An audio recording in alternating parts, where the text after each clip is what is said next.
गणपति बप्पा मंगल मूर्ति, गणपति बप्पा। अब गणेश जी प्रकट तो हो गए, इनकी महिमा क्या है? गणेश पुराण में बड़ी अद्भुत महिमा गणेश जी की बताई गई है। एक राजा था, उसका नाम सोमकांत था।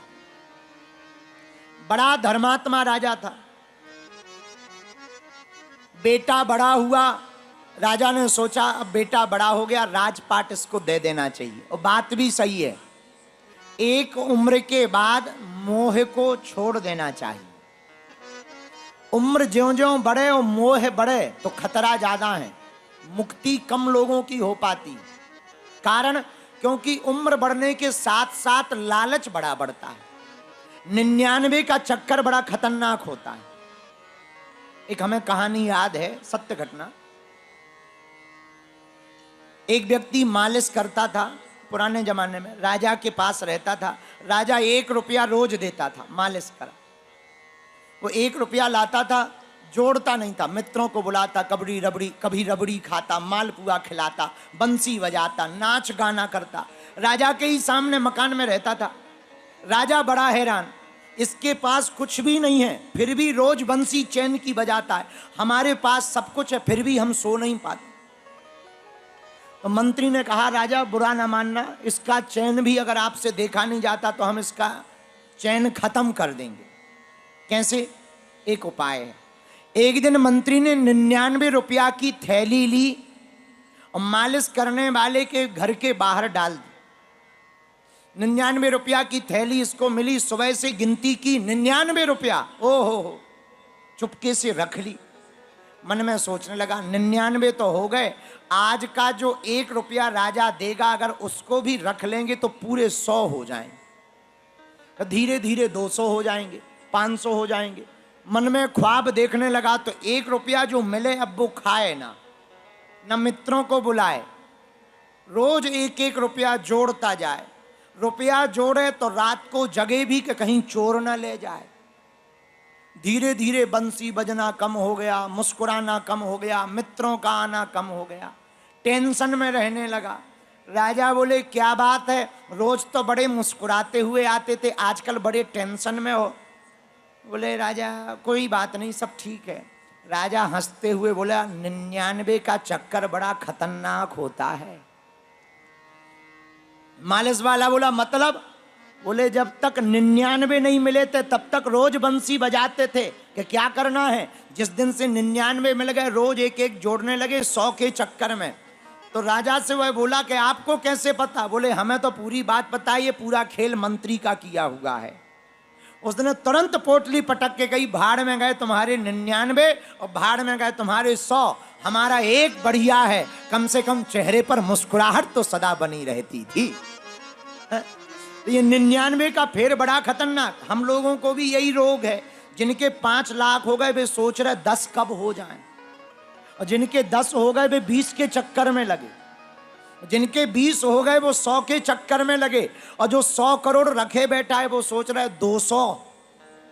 माया मरी न मन मरा, मर मर जाए शरीर, आशा तृष्णा ना मरी, कहे गए दास कबीर।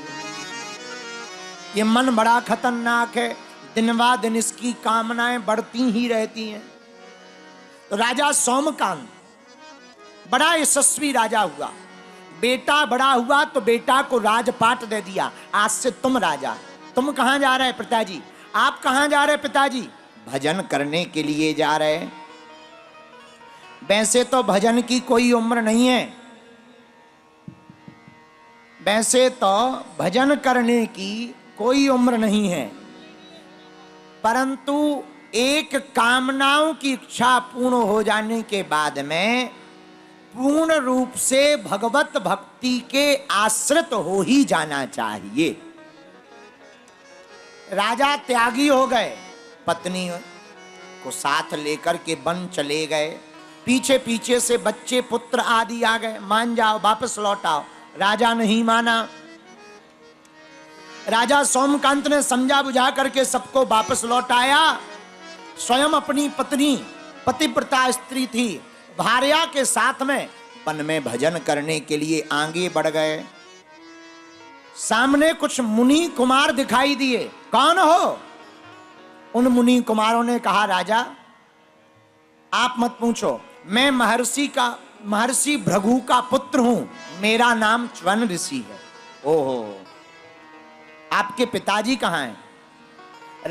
राजा ने पूछा, आपके पिताजी कहाँ? सामने की कुटिया में रहते हैं। राजा, उस ऋषि कुमार ने राजा का परिचय पूछा, पिताजी को पूरी बात बताई। राजा प्रणाम करते हुए महर्षि भृगु के चरणों में गया, हाथ जोड़कर बोला, महाराज हम आपकी शरण में आए हैं। क्यों? कुष्ठ रोग हो गया है, इसको मिटाने का कोई उपाय बताओ। पर एक बात समझ में नहीं आई, ये कुष्ठ रोग क्यों हुआ? महर्षि भृगु ने उनको कथा सुनाना प्रारंभ किया। राजन, तुम पूर्व जन्म में एक धनवान वैश्य के पुत्र थे।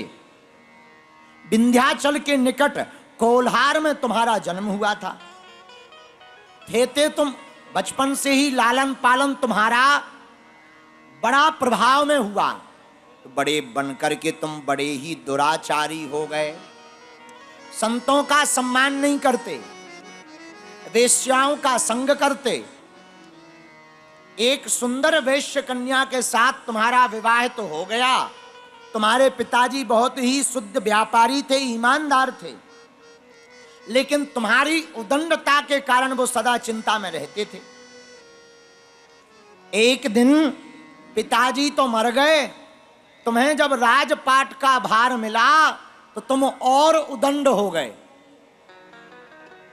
धीरे धीरे इतने निरंकुश हो गए कि लोगों की हत्याएं करने में भी तुमको घृणा नहीं होती। उस राज्य के राजा ने, कोल्हार राज्य के राजा ने तुमको घर से निकाल दिया, तो तुम वन में आकर के लूट डकैती करने लगे। एक गरीब ब्राह्मण उस वन की पगडंडी से निकला, तुमने उस ब्राह्मण के धन का हरण किया और बड़ी निर्दयता के साथ में उसका कत्ल कर दिया। ब्राह्मण बड़ा दीनहीन था, उसने मरते हुए श्राप दिया, जाओ हम तुमको श्राप देते हैं कि तुम्हारी जितनी भी जन्म हो उतने जन्मों में तुमको घोर नरक, सहस्त्र कल्प तक घोर नरक का कष्ट सहना पड़ेगा। देखो, वैसे तो किसी को नहीं सताना चाहिए, किसी को भी सताना पाप है, पर धोखे से भगवान भक्त को तो सताना ही नहीं चाहिए। भगवान के भक्त को सताने का मतलब है भगवान को सताना। हरि रूठे कछु ठौर है, प्रभु रूठे नहीं ठौर। भगवान रूठ जाए तो ठौर है, हरि रूठे कछु ठौर है, गुरु रूठे नहीं ठौर। पर अगर संत महात्मा और गुरुजी अगर रूठ जाएं तो दुनिया में कोई भी इनको मनाने वाला नहीं है। ब्राह्मण नाराज हो गए, श्राप दे दिया, जाओ तुम महापाप के भागीदार बनो। हे सोमकांत राजा, जब तुम मरने लगे तो तुम्हारे शरीर में कुष्ठ रोग हो गया, बुढ़ापा आ गया, चलते बनता नहीं था। सोचा कि भोजन कहाँ करें, तो रेंगते रेंगते, डबलिंग को जरा कम करो, रेंगते रेंगते गांव के एक गणेश मंदिर में आ गए। तुमने गणेश जी के मंदिर में जाकर जितना लूटा हुआ धन था गणेश जी के मंदिर के निर्माण काम में लगा दिया, और वो उसी गणेश मंदिर में तुम्हारी मृत्यु हो गई। जब यमराज लेकर के गए, लेखा जोखा बनाया, तो लेखा जोखा में तुम्हारे महापाप पाए गए, पर एक पुण्य पाया गया। गणेश मंदिर का निर्माण का पुण्य पाया गया। तो धर्मराज ने पूछा, बताओ पहले पाप का कर्म भोगोगे या पुण्य का फल भोगोगे? पाप का फल तुम्हें महानरक में जाना पड़ेगा। अब पुण्य का फल, तुमने अपनी जिंदगी में एक ही पुण्य काम किया, गणेश जी का मंदिर बनाया है, सो तुमको एक जन्म राजा के घर में राजकुमार के बाद राजा बनने का सौभाग्य प्राप्त होगा। बताओ क्या भोगना चाहते हो? तो उस वैश्य रूपी जीव ने कहा, महाराज हम तो पहले पुण्य कर्म का फल भोगेंगे। महर्षि भृगु बोले, हे राजा सोमकांत, तुम उसी प्रभाव के कारण राजपुत्र के घर पर तुम्हारा जन्म हुआ और आज तुम राजा सोमकांत के रूप में प्रतिष्ठित हुए, परंतु पूर्व जन्मी पापों के कारण तुम्हारे शरीर में कुष्ठ रोग हो गया है।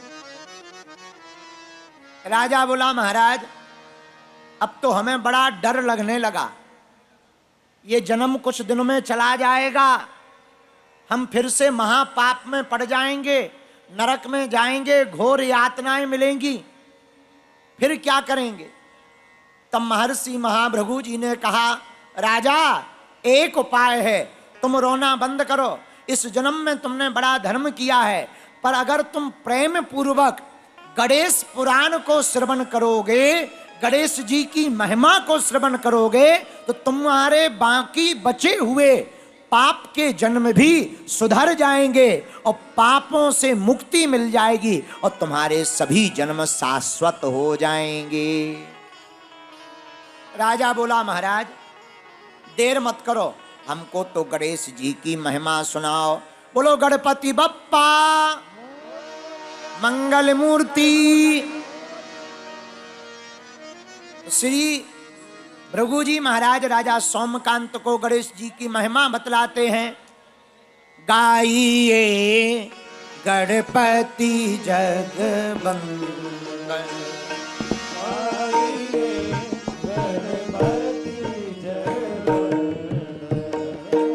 गाइए गणपति जगवंदन। गाओ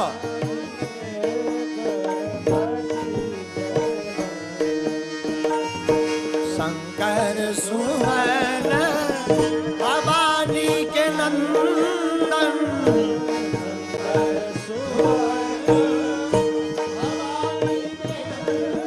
दोनों हाथ उठा के भवानी के नंदन शंकर सुवन गाइए गणपति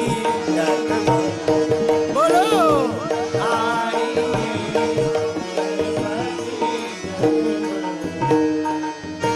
गाइए गणपति जगवंदन।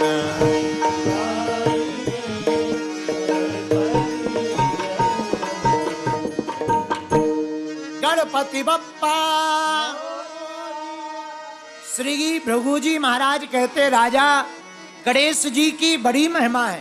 तो बात सही है, जिनके कामों में विघ्न आता हो, बुधवार के दिन 108 दूबा की माला गणेश जी के बीज मंत्र को बोलकर जो भी भक्त गणेश जी को चढ़ाएगा, उसके काम में आने वाले विघ्न का हरण स्वयं गणपति भगवान करेंगे। ऐसा कई जगह वर्णन मिला। तो श्री भृगु जी महाराज ने राजा को गणेश जी की महिमा बतलाई। क्या महिमा है गणेश जी की? वेद व्यास जी ने चारों वेदों का विभाजन कर दिया।